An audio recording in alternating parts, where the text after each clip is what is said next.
Bueno, Dios les bendiga, hermanos.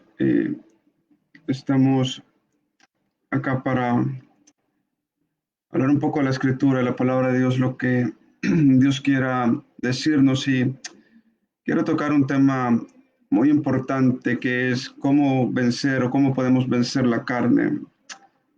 Ah, es muy importante entender de que hay una lucha desde el momento que nacemos, hay una lucha muy grande, muy increíble entre el espíritu y la carne, y la Biblia nos enfatiza eso. Y hoy quiero abordar este tema y abriendo la escritura en Romanos capítulo 8, versículo 13. Y dice de la siguiente manera: porque si vivís conforme a la carne, moriréis. Así por el espíritu hacéis morir las obras de la carne, viviréis. Quiero abarcar eso. La pregunta es, ¿qué es la carne en la escritura? La carne representa el pecado, también representa la humanidad, nuestras limitaciones. En otros contextos, la carne se refiere como a un cuerpo físico. También se refiere que el término viviendo en la carne se refiere a vivir regidos por nosotros mismos en vez de ser dirigidos por Cristo. Esto es muy importante porque cuando vivimos regidos a nosotros mismos, estamos prácticamente viviendo bajo nuestra voluntad. Y viene a mi mente un hombre llamado Nimrod. No sé si han escuchado ustedes la palabra Nimrod. Está en Génesis. Nimrod, dice la Biblia, que fue el primer hombre poderoso de la tierra, pero que Nimrod significa aquel que vive o que lucha en contra de Dios. Entonces, el vivir bajo la carne implica el estar haciendo la voluntad en contra de Dios. Pero veamos más adelante lo que implica más la carne. La carne también implica, según lo que nos dice Gálatas 5:16, el vivir conforme a la carne es lo mismo que satisfacer los deseos de la carne. Eso lo podemos encontrar en Gálatas 5:16. O ceder ante la tentación por el deseo de la carne. Eso lo miramos en Santiago 14:15. Ahora, vivir conforme a la carne es cometer pecado conscientemente. En pocas palabras, transgredir la ley y quebrantar las leyes divinas que se saben de antemano que son pecado. Eso es vivir en la carne o vivir según la carne. Pero la pregunta del millón es esta: ¿cómo podemos nosotros vencer la carne? ¿Cómo podemos nosotros vencer la carne? Alguien dijo: pastor, ¿cuándo dejo de pecar? Dejamos de pecar hasta que Cristo venga. La Biblia dice en las cartas juaninas que si alguno dice que no ha cometido pecado, el tal es mentiroso. Entonces, es importante comprender de que nosotros como cristianos debemos de crucificar la carne, no debemos de vivir bajo las pasiones de este mundo, uh, sino bajo el dominio de Dios. Pero, ¿cómo podemos nosotros vencer la carne? La clave es esto: estar y vivir en Cristo. En efecto, Jesucristo vive su vida en los cristianos. En pocas palabras, que Cristo viva en nosotros. Sin su ayuda, usted y yo, hermano, no podemos vencer la carne, no podemos lograr absolutamente nada. Me gusta siempre Gálatas 5:22 al 23, dice: sabiendo que Cristo trabaja dentro de usted, si usted se está esforzando en rendirnos a Él, todo esto puede funcionar. En pocas palabras, tenemos la victoria. Si logramos que Cristo viva en nosotros, hay una ganancia muy fuerte y una seguridad de que podemos vencer la carne. Pastor, ¿cómo sé que vivo en la carne? Cuando vivimos en la carne hay una evidencia muy grande. La evidencia es que estamos viviendo según nuestras pasiones. Nuestros pecamos diariamente y nos deleitamos en ese pecado. En pocas palabras, el vivir en la carne implica ir en contra de la voluntad de Dios, es satisfacer nuestra humanidad, nuestra carnalidad, pero no la voluntad de Dios. Así que es muy importante poder entender esto. Ahora, miremos lo que dice Juan 15:5. Juan 15:5 dice: Cristo dijo, este trae mucho fruto, y también dijo, pero sin mí. Nos quedamos hablando con respecto a la carne, que Jesús dijo: pueden llevar fruto, pero la realidad de las cosas es que sin mí nada podéis hacer. Qué importante es entender que sin Dios no podemos hacer absolutamente nada. Y es ahí donde nos vemos y sabemos que la carne está reinando en nosotros cuando nos creemos autosuficientes. Y tenemos la tendencia o la mentalidad de que sin Dios podemos hacerlo. Pero Jesús aclaró y dijo, hey, den fruto, pero sin mí no pueden hacer absolutamente nada. Qué importante es eso, entender de que todo procede de Dios. Por lo tanto, debemos de entender que no solamente hay una clase de tentación, hay muchas clases de tentaciones que debemos de analizar, que en esas tentaciones muchas, yo siempre he dicho, hay una fábrica de tentaciones que Satanás tiene en el infierno y que cada persona lo va a tentar de diferente manera. A mí me van a tentar de diferentes maneras, al hermano lo va a tentar de otra manera, a cada uno lo va a tentar de diferentes maneras, porque mi debilidad no es la debilidad de usted. Y la pregunta acá no es ver cuál es la debilidad, sino entender que esa debilidad podemos convertirla en fortaleza para que Satanás no nos tiente en esa área. El apóstol Santiago dice algo muy interesante, dice que, y pone este énfasis muy interesante, y me gusta lo que dice también el apóstol Pablo, y algo que me aterra escuchar es cuando pensamos nosotros de que estamos seguros de que no vamos a pecar. El apóstol Pablo tenía otra ideología, otra mentalidad, y él dice, hey, miren que nadie caiga. Lo vemos ahí en 1 Corintios 10:12, dice, así que el que piensa que está firme, preste atención para que no caiga. Interesante esto, ¿no? Interesante el apóstol Pablo porque tenía los 9 dones, pero que él estaba con la expectativa de que en cualquier momento podía caer. Por eso él dice, hey, estén firmes, estemos firmes. Para cuando venga la tentación o el pecado, no podamos caer y podemos guardarnos en santidad. ¿Cómo podemos vencer la carne? Hay muchos que le llaman poniendo los hábitos en nuestras vidas. Uno de los hábitos puede ser la oración, la disciplina. La oración, la palabra de Dios. Ahorita estamos viendo una serie de los 16 puntos doctrinales en la iglesia y comenzamos a ver con la palabra. Cuando vengan dardos a tu mente, recuerda que la palabra de Dios dice de que tú eres escogido, de que tú eres lavado con la sangre de Cristo y que si te sometes a Dios podremos resistir al diablo. Entonces, ese es el primer punto, sometimiento a Dios. Vivir en Cristo, sometimiento a Dios para poder vencer la carne. Y recordar que ya no vives tú, sino que ahora Cristo vive en nuestras vidas. El apóstol Pedro añadió, sed sobrios y velad, porque vuestro adversario, el diablo, como león rugiente, anda alrededor buscando a quien devorar. Primera de Pedro 5:8. Me gusta este versículo porque usted puede subrayar en su escritura la palabra que dice anda como león rugiente. En pocas palabras, busca. Si nos damos cuenta y usted analiza de los programas Discovery Channel, usted puede ver cómo el león caza y él primero analiza su presa.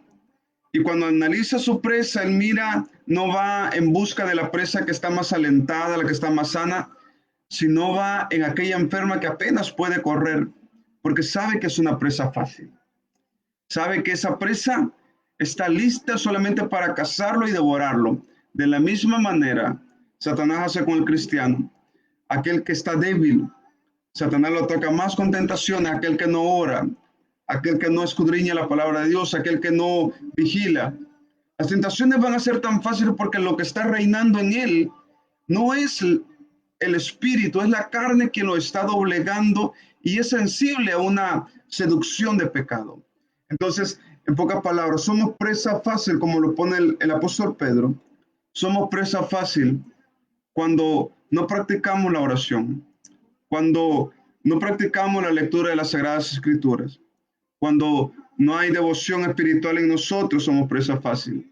Eso quiere decir que debemos de prepararnos para que la carne no reine en nosotros. Dijo aquel hombre, hoy va a ganar el perrito blanco. y ganó el perrito blanco. Y luego dijo, hoy va a ganar el perrito negro. Y ganó el perrito negro. Y el amigo que estaba ahí se le queda viendo y dice, hey, ¿cómo sabes quién va a ganar? Y le dice, es que yo le doy alimento a quien quiero que gane. A quien quiere que gane, yo le doy alimento y al que quiero que pierda, no le doy comida. Entonces la pregunta es esta: ¿a quién tú y yo estamos alimentando?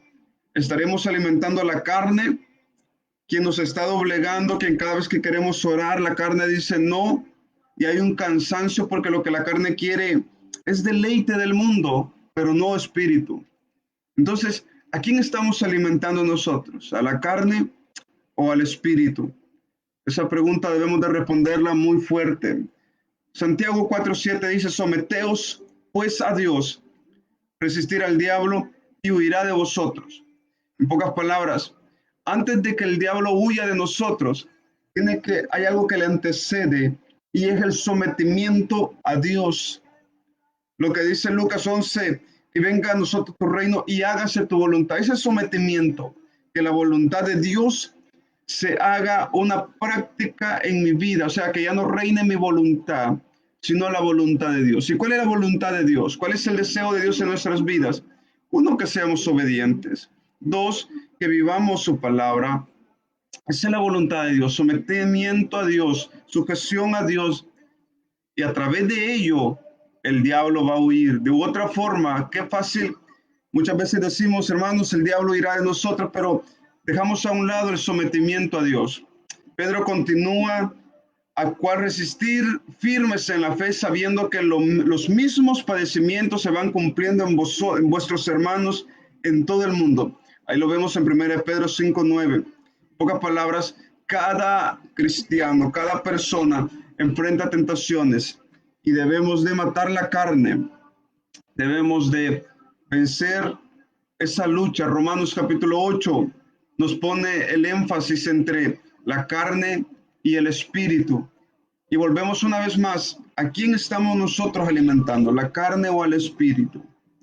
¿Será que el que está reinando ahorita en nosotros es la carne a tal grado de que no podemos volver a la oración, no podemos volver a esa intimidad de antes, a esa intimidad que teníamos con Dios, porque hemos dejado de buscar a Dios, porque la carne nos está doblegando a tal modo que en cualquier momento de discusión sale la carne a relucir, en cualquier momento de confrontamiento sale la carne a reducir. En cualquier momento de adversidad, lo único que se muestra no es la mansedumbre, no es la paciencia, no son los frutos del espíritu, sino los frutos de la carne que salen ahí a manifestarse, porque lo que nos está doblegando, lo que está reinando en nosotros, no es el espíritu, sino la carne. Dice la Biblia en Gálatas 5, porque son manifiestas las obras de la carne, inmundicia. Y luego dice en Marcos también, Marcos dice, porque lo que sale de nuestro corazón, envidias, hipocresía, mentira, es lo que está en nuestro corazón, en pocas palabras, lo que está doblegando a la vida de una persona, o puede ser la carne o puede ser el espíritu. El que lo determina somos nosotros. Y la pregunta acá es esta: ¿quién está reinando en tu vida, mi hermano? ¿La carne o el espíritu? ¿Cómo podemos vencer esta carne? Lo podemos vencer en oración, la podemos vencer en la palabra de Dios, la podemos vencer sometiéndonos a Dios. Pero déjeme decirle algo, hermano. Tiene que haber una determinación en nosotros. Pablo dijo, porque con Cristo estoy juntamente crucificado, ya no vivo yo, más vive Cristo en mí. ¿Cómo Pablo llegó a ese límite? ¿Cómo Pablo llegó a ese nivel? Llegó porque él clamaba a Dios, él buscaba a Dios. Tenemos Salmo 51, cuando el salmista David exclama y dice, devuélveme, Señor, el gozo de la salvación y límpiame cada día más de tu presencia. Límpiame, Señor, esta carne, limpia este pecado que hay en mí, lo que gobierna. Hay algo que nos está atacando las 24 horas del día, es el pecado. Satanás muchas veces no tiene nada que ver, sino que dice Santiago que somos atraídos y pecamos por nuestros propios deseos carnales.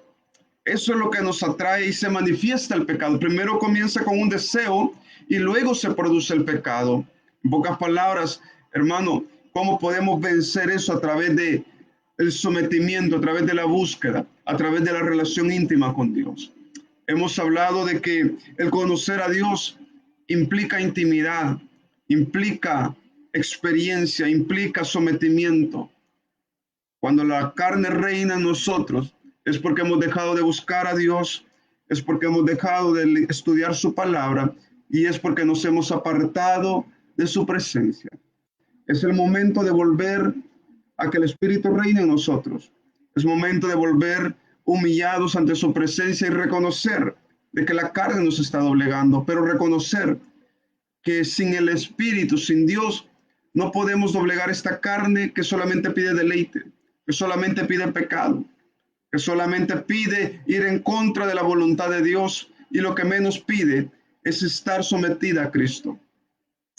Debemos de comenzar a buscar a Dios con esa necesidad, con esa hambre, con esa necesidad, como el niño cuando llora por su mamila y dice y comienza a llorar porque él tiene hambre. Es momento de comenzar a clamar y a gritar a los cuatro vientos: Cristo, ven y socórreme porque esta carne me está doblegando.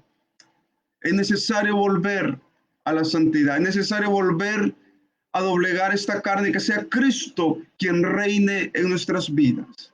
Como dijo aquel joven: Señor, no puedo más, ayúdame, socórreme, porque necesito tu intervención divina, porque si tú no me ayudas, yo voy a correr al pecado y no quiero darte la espalda, Señor. Es momento de decirle: Señor, interviene, ayúdame, por favor, porque mi carne me está doblegando, pero yo no quiero darte la espalda. Yo no quiero correr al pecado, en cambio quiero correr a ti. Quiero correr a tu santidad. Quiero correr a tu pureza, Señor. Debemos de comenzar a clamar e ir a la cruz y decirle: Señor, mi carne me está doblegando, pero yo quiero que tú reines en mi vida, oh Dios. Y déjame decirte que Dios va a acudir a esa oración, porque Él sabe que sin Él no podemos vencer esta carne. No hay otro método más que ir a su presencia y que sea Él quien nos llene y nos empape de su amor, de su gracia, porque no hay otra forma. La venida de Cristo está cerca y debemos de entender que sin santidad absolutamente nadie verá al Señor.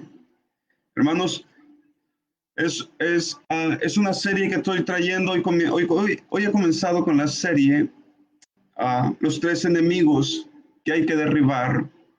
El otro lunes voy a estar predicando, derribando, no te hagas amigo del mundo y hazte amigo de Dios. Otro enemigo que hay que derribar. ¿Qué implica ser amigo del mundo y qué implica ser enemigo de Dios? Y los dejo con esto. ¿Será que el cristiano hoy en día se está haciendo más amigo del mundo que amigo de Dios? Eso lo vamos a ver el otro lunes a esta hora. Es momento de volver a reconstruir el altar como Elías una vez lo hizo en aquel monte de Oreb, donde el altar estaba destruido. Es momento de comenzar a construir ese altar en nuestros hogares y decir: Abba, Padre, ven pronto, ven pronto, ven pronto, Señor, porque necesitamos que tú vengas por nosotros, que tú nos lleves contigo, Señor. Pero necesitamos doblegar esta carne, necesitamos someternos a Él. Hermanos, un abrazo a la distancia, hermana Roselia. Nos da gusto poder verle. Saludos, bendiciones, hermana Josefina, hermana Alejandra y cada uno de ustedes, hermanos. Nos alegra mucho poder estar acá y es una bendición, un placer el poder estar con ustedes a través de esta plataforma. Un abrazo a la distancia, se les ama, se les extraña. Espero el otro lunes poder acá estar. Vamos a hablar qué implica ser amigo del mundo y qué implica ser enemigo de Dios. Así que, hermanos, Dios les bendiga, bendiciones, un abrazo a la distancia, se les ama y se les extraña. Bendiciones, mi hermano.